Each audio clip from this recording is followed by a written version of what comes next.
எங்களுடைய ஐயா சாலமன் பாப்பையா அவங்க எல்லாருக்கும் தெரியும். அவர் கிறிஸ்தவ சமயத்தை சார்ந்தவர் பிறப்பால். அவருடைய மகன் பேரு தியாகமூர்த்தி. இது நிறைய நேரங்களில் சொல்லியிருக்கேன், அடுத்த தலைமுறைக்கு தெரியணுங்கிறதுக்காக.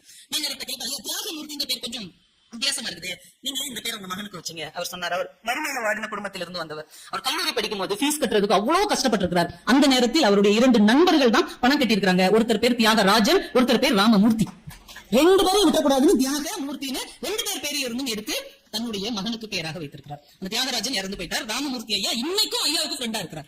ஐயாவே நீ வா போ என்று சொல்லக்கூடிய ஒரே மனிதர் அவர் பக்கத்தில் இருக்கிற அவருடைய கல்லூரி நண்பர் இன்னைக்கும் அவர் கூட இருக்கிறார். ஐயாவுடைய மனைவி தவறி போன போது ஐயா அந்த பெட்டியை எடுத்துக்கொண்டு போகிறார்கள். ஐயா அப்படி குலுங்கி அழுகிறார். இந்த நேரத்தில் யார் நம்ம ஆறுதல் சொல்ல முடியும்? நாங்களும் அப்படி கண் கலங்கி நிற்கிறோம். ஆனால் கல்லூரி நண்பனான ராமமூர்த்தி ஐயா தான் அவர் கையை இறுக பற்றி கொண்டு இருப்பா இருப்பா இருப்பா அப்படின்னு சொன்னார். இந்த நட்பு கடைசி வரைக்கும் வருவதுன்னா ஒரு பெரிய வரங்க. அப்படி ஒரு வரம் அவருக்கு கிடைத்தது என்றால் அந்த கல்லூரி கால நட்பை மறக்காமல் தன் பிள்ளைக்கு அந்த பெயரை வைத்தார். பாத்தீங்களா, பெயரில் தான் எல்லாம் இருக்கிறது, பெயரில் இல்லாதது எதுவுமே கிடையாது.